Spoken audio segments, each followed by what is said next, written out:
Fala pessoal, tudo bem? Hoje nós vamos conversar um pouquinho sobre como melhorar a relação entre as pessoas. Pode ser entre um casal, pode ser entre os filhos, pode ser entre uma pessoa estranha. Como melhorar essa relação? Vamos lá? Bom, nós temos aqui no nosso desenho, na lateral, pessoas conversando e você pode perceber que a forma como as pessoas estão sentadas é mais ou menos parecida, não é? Tudo isso tem um porquê, pessoal. Tudo isso tem um porquê. Pode reparar que o jeito que ela fala, o jeito no qual ela está sentada, a postura, ou como as pessoas estão prestando atenção nessa senhora que está gesticulando.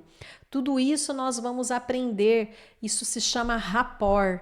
Tá? E nessa aula nós vamos aprender não só sobre rapport, mas também como que a gente pode melhorar os nossos relacionamentos com intenção, com presença e com pequenas ações que podem transformar este diálogo, esta relação no cotidiano. Primeiramente, nós vamos começar a falar do amor. Muitas pessoas expressam o amor de forma diferente. Você pode perceber, tem casais que são mais grudados, mais colentos, digamos assim, aqueles que gostam do contato físico o tempo todo. Já tem casais que preferem uma maior distância do contato, mas gostam de palavras agradáveis, palavras de amor, falam eu te amo com frequência e reafirmam na fala os seus sentimentos. Outros casais preferem demonstrar o amor através de presentes. Por exemplo, o marido presenteia a esposa com joias, com flores, porque ele sabe que ela gosta de receber presentes. Então, estes atos de dar presentes para a esposa, muito provavelmente é porque ele sabe que a esposa gosta de receber esses presentes e ela se sente mais amada, ela se sente mais querida pelo seu marido ou seu namorado, pelo fato de receber esses presentes. Então, resumindo, nós podemos dizer que as pessoas têm diversas formas de amar. Desta forma, vamos ver o que a neurociência nos traz a respeito. Bom, o ponto 1 aqui eu já expliquei, que é como as pessoas percebem e expressam o amor. Nós sabemos que nós temos 5 linguagens diferentes. Nós já estudamos na nossa outra aula sobre as pessoas que são sinestésicas, as pessoas que são auditivas, as pessoas que são sensitivas, as pessoas que são digitais. E além desses sentidos, nós sabemos que já há mais de 18 sentidos que foram descobertos pela neurociência. Então, tem diversos sentidos que podem nos ajudar a ter uma relação não só amorosa, mas como familiar, interpessoal, empresarial, com outras pessoas, através desses sentidos. E o rapport também é um destes sentidos, porque você se espelha no outro para interagir, para conectar, você se inspira nos gestos, nas falas, no tom de voz do outro para conseguir ter essa conexão. Agora, para as pessoas que são mais auditivas, nós vamos falar sobre o poder do eu te amo. Para quem tem esta linguagem predominante, palavras constroem ou derrubam pontes. Elogios específicos, reconhecimentos sinceros e gratidão explícita nutrem a relação. Muitas pessoas não dizem eu te amo porque nunca ouviram. Exatamente. Você pode ser o primeiro a quebrar este ciclo. Bom, pessoal, eu conheço várias pessoas que nunca disseram eu te amo. Nem para o marido, nem para a mulher, nem para os filhos. E isso é um problema, porque o filho também vai levar isso para a vida dele. Ele vai entender que não é necessário dizer eu te amo, nem para a esposa dele, nem para os filhos dele. E pode parecer que isso seja um exagero da minha parte, mas não é. Infelizmente, nós levamos para a nossa vida os mesmos ensinamentos que nós trouxemos dos nossos pais, os ensinamentos que nós tivemos dentro da nossa casa. Tanto que eu não sei se você já ouviu esse ditado, que é muito conhecido, que é: conheça o seu sogro e a sua sogra antes de casar com o seu marido. E é exatamente isso. Se o sogro e a sogra são secos, né? A gente fala secos, não tem esse carinho um pelo outro, você pode perceber, o seu marido geralmente vai ter esse mesmo biotipo. Então, é importante que você, dentro da sua família, saiba dizer eu te amo para o seu marido, que os filhos ouçam, que esse amor seja explícito entre todos da família, para que isso se torne uma normalidade. Eu vejo pessoas que têm traumas, não conseguem falar eu te amo para o seu pai, porque nunca ouviram isso sair da boca dele. Pessoas mais velhas, tipo da minha idade, 40, 50 anos, que nunca ouviu um eu te amo do seu pai. E que hoje percebem que ele está ficando mais velho e que ele, uma hora ou outra, pode partir e que nunca foi dito essa frase. E o filho sente essa necessidade de falar, sabe? Mas às vezes não fala, tem medo porque sabe que ele vai achar estranho. Meu, se eu falar eu te amo pro meu pai, ele vai achar estranho. Porque ele nunca me falou e eu nunca falei para ele. Então, esse tipo de relação entre pais e filhos, por exemplo, pode até não fazer diferença para você que hoje tem 20 e poucos anos. Mas é o que eu comentei. Às vezes, quando você tem 40, 50 e o seu pai já tem lá os seus 70, 80 anos, isso vai fazer diferença. Então, é bom praticar o amor, externalizar o amor. Volta lá. Então, por que não começar a externalizar esse amor você, já que você não teve esse amor externalizado por seus pais? Por que não você quebrar este ciclo? Doar estas palavras sem cobrar um retorno. A reciprocidade pode até vir, mas a sua parte é um presente. Você pode ter certeza que o seu pai, a sua mãe, que nunca ouviu um eu te amo sair da sua boca, ela não vai esquecer se você assim o fizer primeiro. Então, doe palavras boas sem esperar nada em troca. Se esse é o caso da sua família, tá? Porque muitas famílias não têm esse afeto, essas palavras de afirmação. E isso pode fazer falta lá na frente para ambas as partes. Então, admiro como você lida com, obrigada por, eu te amo por, entendeu? São palavras que você pode começar a tentar inserir. Elogios. Comece elogiando o próximo. O elogio desmonta qualquer um. Desmonta na empresa, se você vai elogiar o trabalho de alguém. Fala, nossa, como você fez bem feito, eu adorei o que você fez, ficou excelente. Ou o marido te ajuda em algum afazer doméstico que você fala, nossa, adorei, ficou muito bom. Mesmo que não tenha ficado, você tem que falar que ficou bom. Porque se você falar que não ficou bom, ele não vai fazer mais. É assim que funciona. Aos poucos você vai dando umas pílulas. As pílulas para desenvolver na pessoa as pílulas da gratidão. Sempre seja grato. Outro ponto, tempo de qualidade. Quem está acompanhando ou maratonando todos os vídeos de neurociência aqui do meu canal, sabe que eu fiz, o vídeo anterior a esse foi Aprenda a gerir o seu tempo. Lá eu ensino sobre o tempo de qualidade, tá? Atenção inteira e não dividida. O que seria isso? Por exemplo, seu marido trabalha o dia todo.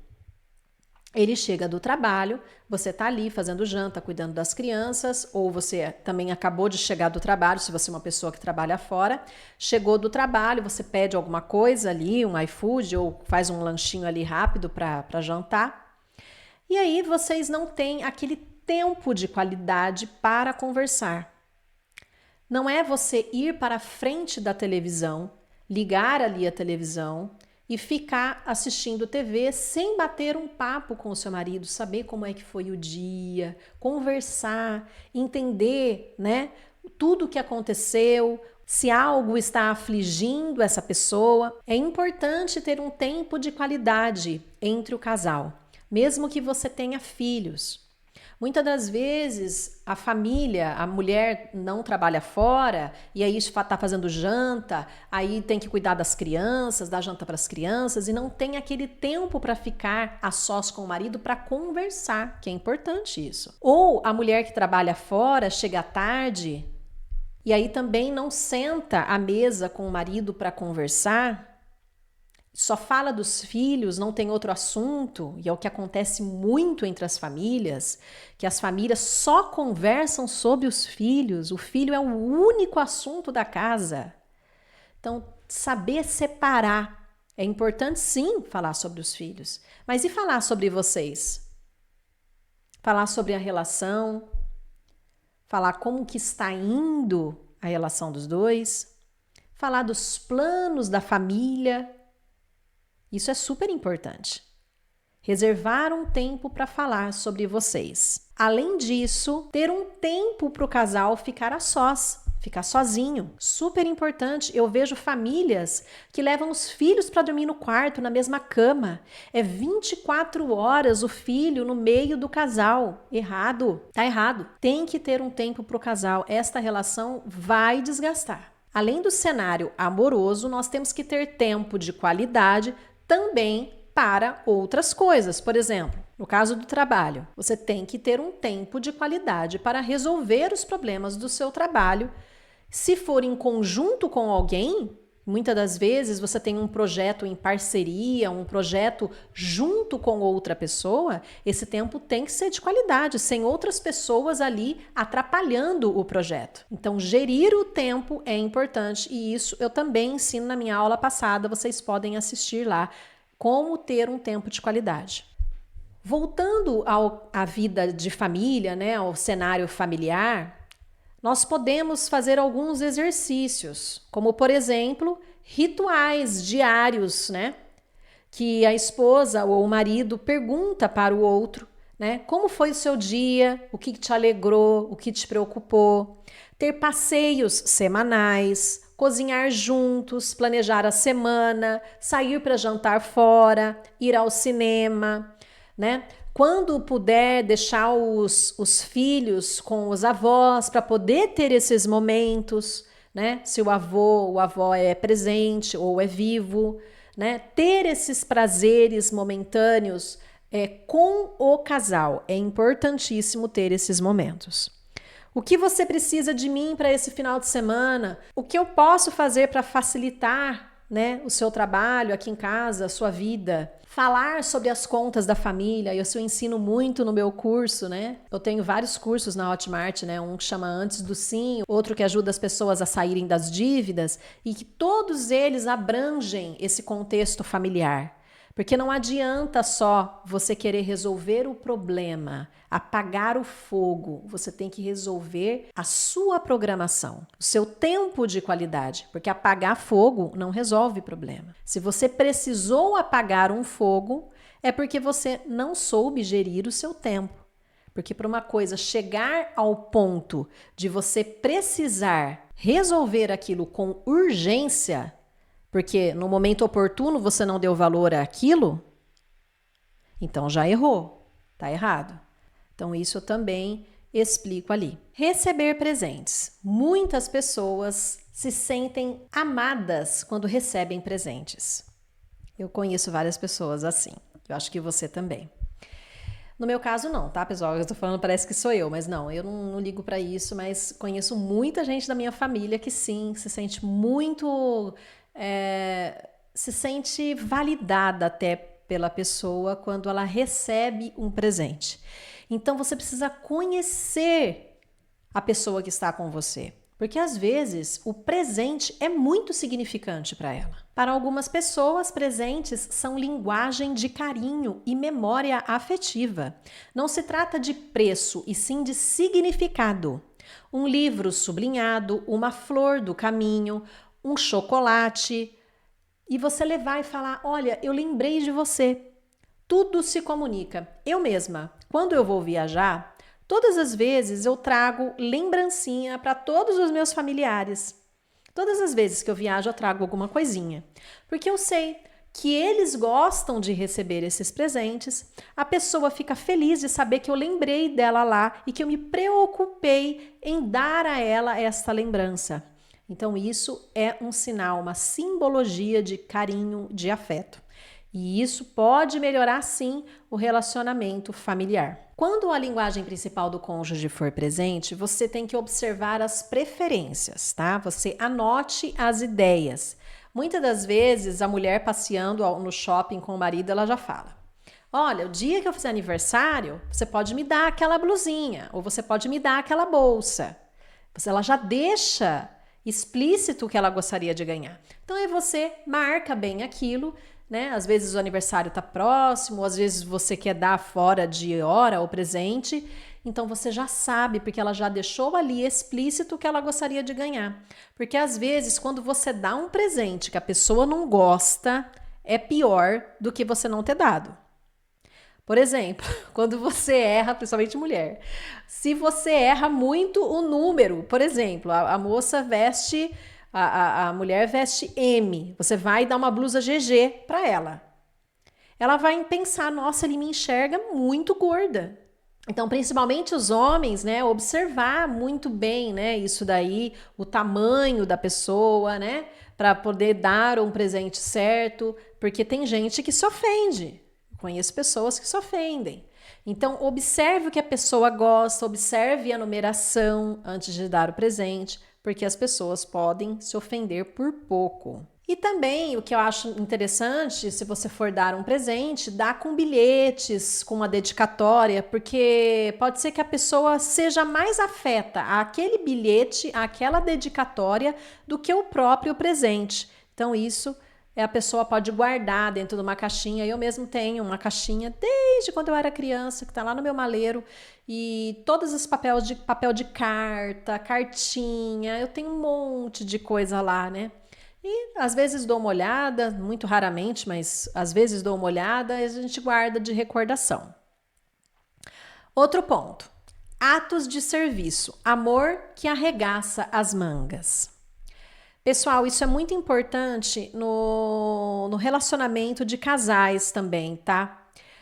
Por exemplo, os homens, muitas das vezes, eles esperam as mulheres ditarem as ordens. Elas fazerem a lista das coisas que precisa fazer. É interessante, tá? Eu mesmo utilizo dessa técnica, deixo lista, né? Quando eu saio para trabalhar, quando eu trabalhava no meu salão, para quem não sabe, eu era cabeleireira, hoje não mais, mas quando eu trabalhava no meu salão, eu deixava uma lista para o meu marido. E aí, quando ele não fazia, eu ficava chateada. Mas ele também tinha que trabalhar, né? Porque ele trabalhava de casa. E às vezes ele falava, não, mas hoje não deu tempo, mas quando dava tempo ele fazia. Mas o que eu quero deixar frisado aqui? É importante que o homem, principalmente, ele saiba que ele precisa ajudar em casa. Não é mais uma questão de é coisa de mulher. Isso é coisa do passado. Eu sei porque eu ainda tenho familiares que pensam dessa forma, que pensam que a obrigação da mulher dar conta da casa, dar conta dos filhos, 100%. Não é mais assim, pessoal. Mudou a geração, a mulher hoje trabalha fora, trabalha dentro, faz de tudo, tá? Então, assim, temos que ajudar. Os homens têm que pensar que eles precisam ajudar em casa. E não é um favor, é uma obrigação. Então, é arregaçar as mangas, assim como a mulher faz, ele também vai precisar fazer. Então, ter esse conhecimento de que precisa ajudar em casa vai melhorar a relação do casal. Pode ter certeza disso. Você, homem que está assistindo esse vídeo, você não vai deixar de ser mais macho ou menos macho por ajudar a sua esposa em casa. E é passar roupa, é lavar banheiro, é lavar louça. Não é só fazer o que gosta, porque os homens querem só lavar louça e acham que limpou a casa toda. Não é, né? Porque é um monte de coisa que envolve esses serviços domésticos, que são chatos, hein? São chatos. Chatos e o pior, né? No dia seguinte tem coisa pra fazer de novo e é um serviço que não acaba nunca. Posso fazer alguma coisa para você hoje? O que eu posso te ajudar? Lavar a louça, organizar documentos, lavar o carro, levar o carro para revisão, resolver algo da lista que a esposa deixou. Tudo isso traduz que você pode contar comigo para qualquer coisa, tá? Porque a mulher, ela espera isso. Ela espera não só o amor do eu te amo, não só o amor do contato, mas esse amor parceiro, aquele que ajuda, aquele que contribui, tá? Comece pelo pedido recorrente, aquela tarefa que a esposa sempre menciona, que é o mapa do tesouro. Por exemplo, lavar a louça. Por que lavar a louça? Porque lavar a louça tem todo dia, toda hora, todo minuto, né? Então, esse é o mapa do tesouro, né? Eu coloquei, porque toda mulher quer que um homem lave a louça, mas eu penso que isso é o básico do básico, né? E não significa que é só você lavar a louça, homem que está nos assistindo aqui. É ambos, né? É um ajudar o outro. Então, isso vai ajudar na relação, tá? Planeje a semana, distribua as responsabilidades com clareza, cumpra os combinados. Faça sem alarde. Atos de serviço funcionam melhor quando não são moedas de troca. Perfeito, isso eu acho excelente. Eu coloquei isso aqui justamente porque eu falei assim, muita gente fala, mas eu lavei a louça essa semana. Vai ficar tacando na sua cara porque lavou a louça, entendeu? Sendo que não é mais do que obrigação. Se fosse a mulher que tivesse lavado, ela não ia falar, mas eu lavei a louça. A mulher não fala isso, né? Por quê? Porque está enrustido na cultura popular de que é obrigação da mulher lavar a louça e não do homem. Então isso a gente já precisa mudar, porque a mulher também está trabalhando fora, a mulher também tem os seus afazeres externos e ela chega em casa cansada, com dor nas pernas, dor na coluna, e eu digo isso por mim, porque eu tenho tudo isso, e aí precisa de alguém para ajudar, né? E muitas das vezes não pode pagar alguém para ajudar, e aí o casal precisa se virar nos 30.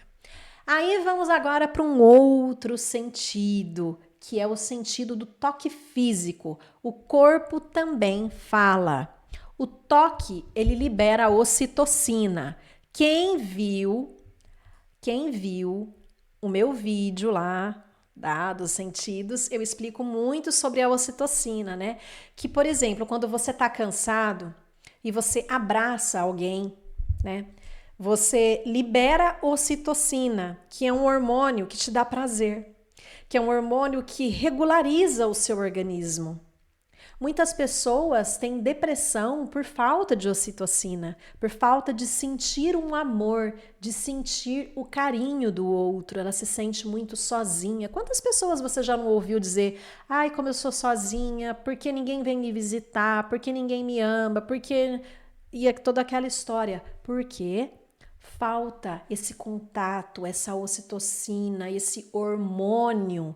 A pessoa que não sente um abraço, um toque, ela é uma pessoa mais triste.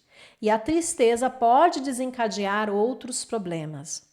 Dentro de um relacionamento amoroso, é importante que se tenha a parte de toque.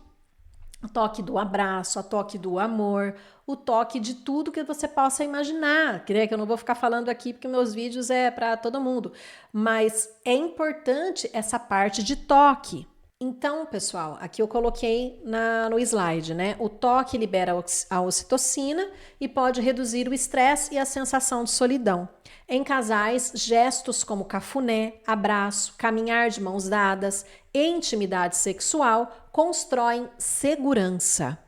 Em relações não românticas, que é esse tipo de relação que eu tô falando para vocês, entre a família, entre amigos, entre pessoal do trabalho, o cumprimento respeitoso, um aperto de mão, um abraço consentido e proximidade adequada podem comunicar um acolhimento. Eu não sei se você já participou, mas é interessante porque eu já participei de movimentos de meditação, de Qigong. Então, o Qigong, ele é uma prática milenar chinesa que envolve exercícios suaves e movimentos coordenados com a respiração, com o objetivo de promover a circulação da energia vital do corpo, buscando bem-estar físico e mental. Quando eu fazia o Qigong, né, com um profissional que mora aqui no meu condomínio, muito bom, ele levava a gente às vezes para fazer meditação na natureza também. abraçar a árvore, essas coisas que todo mundo acha que a gente é louco, tá? Mas a gente ficava em meio à natureza, tá? Ninguém ficava vendo, não era passar vergonha, não. E você sente a energia da natureza, tá? Isso é muito legal. A natureza, a árvore, ela não vai ter ocitocina, tá? Não vai ter ocitocina. Mas com as pessoas, você sente isso, essa troca, tá? E é interessante você sentir a energia, porque o nosso corpo fala. Aí voltemos aqui para o nosso slide, tá? A falta de carinho prolongado pode contribuir para quadros de tristeza e desconexão. Nutra antes de murchar, eu coloquei, tá? Aí a arte do rapport. Isso é extremamente importante. O rapport, ele é importante não só para o casal, mas principalmente, nesse caso, para conexões fora do relacionamento amoroso, no qual você precisa se conectar com o outro para, por exemplo, fechar um negócio, para trazer-lhe a autoridade, para trazer-lhe a confiança da pessoa que vai comprar de você algum negócio, entendeu? Então, o rapport, ele é uma conexão intencional, empatia, presença e sintonia. Quando estamos conectados, é natural algum espelhamento corporal e de ritmo. Eu vou colocar aqui para vocês de novo aquela foto do começo que eu gostei muito, que foi gerada pela inteligência artificial, que vocês estão vendo. Lembra que eu falei lá no comecinho da aula sobre o rapport? Você pode perceber, é um espelhamento de gestos. Aqui você está vendo, do jeito que a mulher está falando, você pode reparar, todos estão sentados mais ou menos da mesma forma. Ela está fazendo um rapport perfeito, está todo mundo prestando atenção nela, todos estão sorridentes, ela está conseguindo trazer o sorriso para todos, ela está trazendo o mesmo estilo de postura, o mesmo estilo dos pés, pode perceber, tá? Então, assim, ela tá com um rapport sensacional aqui nessa foto. E quando você chega nesse nível do rapport sensacional, quer dizer que você conseguiu a atenção dessas pessoas. Você conseguiu tudo isso que nós vamos falar aqui agora. Você conseguiu o contato visual, uma expressão facial, a postura corporal, o equilíbrio emocional, o seu tom de voz, o tom de voz timbre, né, que eu quero dizer, o andamento, o volume, a intensidade, a comunicação verbal das palavras, a comunicação não verbal, que são os gestos, a cultura, os valores, a crença. Ajuste-se ao outro sem deixar de ser você. É uma calibração, não uma atuação. Então, pessoal, o que seria então o rapport? Você vai conversar com uma pessoa super simples no seu trabalho. Você sabe que ela é, por exemplo, aqui no meu escritório, às vezes eu atendo produtores rurais. Os produtores rurais, os mais simples, né? Porque tem produtor rural de todos os níveis, né? Os produtores rurais mais simples, eles têm uma fala simples, eles falam com sotaques da roça. Então, o que eu faço?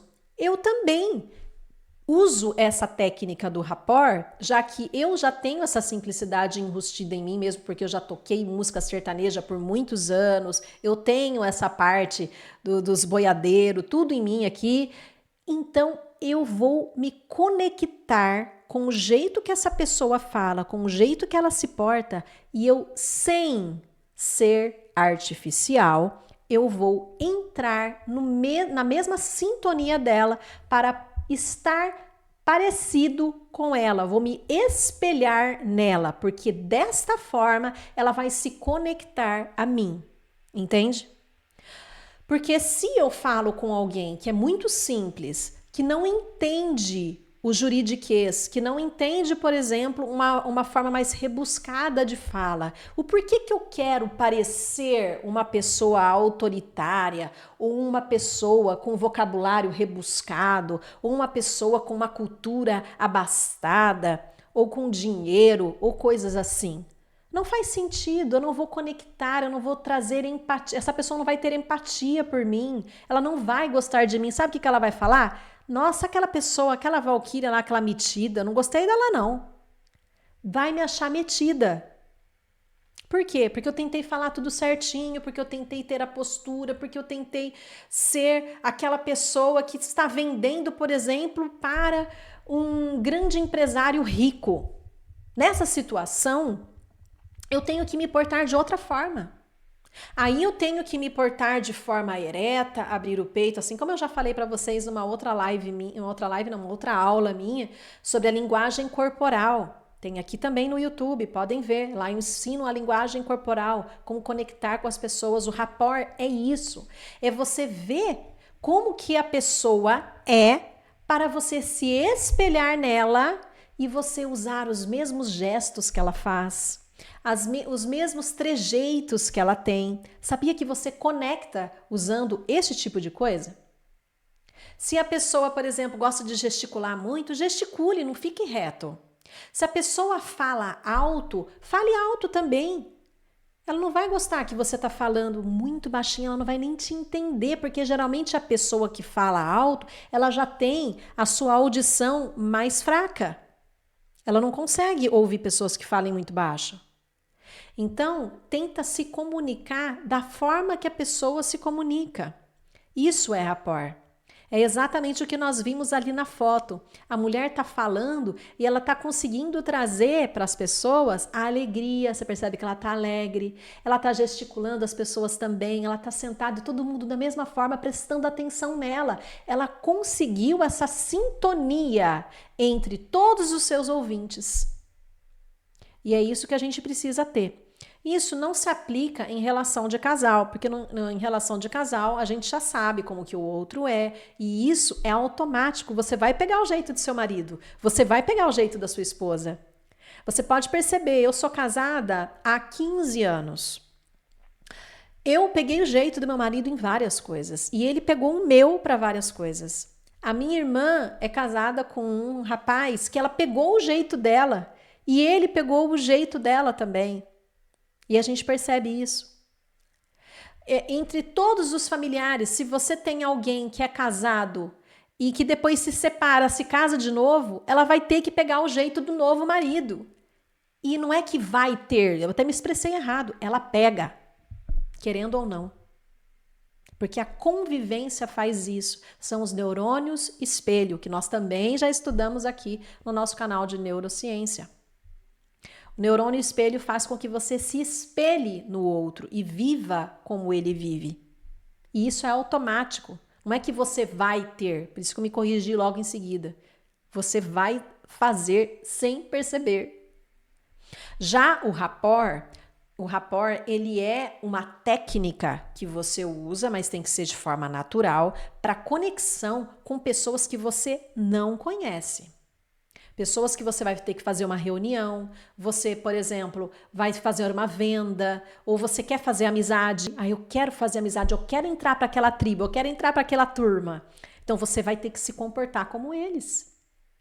Não adianta você ir lá, por exemplo, você que é jovem, você vai entrar no meio de um monte de skatista que fala na gíria, que tem os seus trejeitos. Você entra lá com uma postura séria, serena. Você não vai conseguir ter rapport com essas pessoas. Não vai, é outro estilo de pessoas. Você tem que estar como eles estão, você tem que ter os trejeitos, a fala, a comunicação, os gestos dessas pessoas para que você consiga o rapport. O que é o rapport? É a conexão entre eles. Então aí, agora a gente volta nos mesmos temas que a gente conversou na aula sobre os nossos sentidos, que eu tenho também aqui.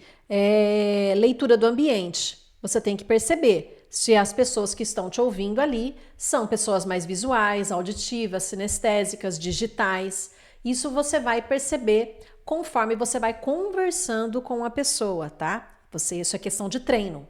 Você treinando, você consegue perceber e vai entrando na onda dessa pessoa, entrando nessa energia. Você vai captando se ela é mais visual. Se ela começa a te elogiar, nossa, como você tá bonita. Ela é visual, hein?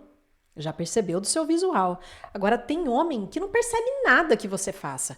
Tem mulher que não percebe nada que você faça, ela não é visual, ela quer ouvir o que você tá falando. Então, aquela pessoa não vai adiantar você ficar elogiando ela. Então, quer dizer, essa pessoa que te elogiou visualmente, você percebe que ela é uma pessoa visual. Se você quer agradá-la, você também precisa fazer um elogio visual nela, tá? Então, é a reciprocidade que vai fazer esse rapport, essa conexão. Aí, como ajustar? Pessoas que gostam, por exemplo, de um ambiente organizado. Por exemplo, você vai ter um encontro com uma pessoa que ele te leva num restaurante super chique, muito bem arrumado. Você percebe que ele é muito organizado, então você percebe que quando você for levá-lo para a sua casa um dia, a sua casa vai precisar estar organizada para que você gere uma conexão com essa pessoa, porque ela é uma pessoa muito organizada. Então, tudo isso você tem que perceber, você tem que observar. Então é isso, pessoal. Nessa aula, então, nós falamos sobre o jeito das pessoas, né? Os sentidos das pessoas e como que a gente pode melhorar a relação amorosa, como que a gente pode melhorar as relações interpessoais, as relações familiares, utilizando-se dessas técnicas dos sentidos. As pessoas que gostam de receber presentes, as pessoas que gostam de receber elogios, as pessoas que se prontificam a ajudar em casa, as pessoas que precisam ouvir que estão bonitas para se sentirem validadas perante a sociedade. E também sobre o rapport, que é uma técnica utilizada para fazer bons negócios, para mediação, para conciliação, ou seja, é uma técnica muito importante, validada pela ciência e que muitos artistas usam, muitos políticos usam, muitos vendedores usam e que nós também podemos levar para o nosso dia a dia. Tá? A gente se colocar no lugar do outro na hora da comunicação para que a gente possa espelhar e trazer conexões que possam ser viáveis para nós. Muito obrigada por terem assistido esse vídeo. Compartilhem, dê o seu joia, dê o seu like e se inscrevam no canal. Muito obrigada. Tchau, tchau!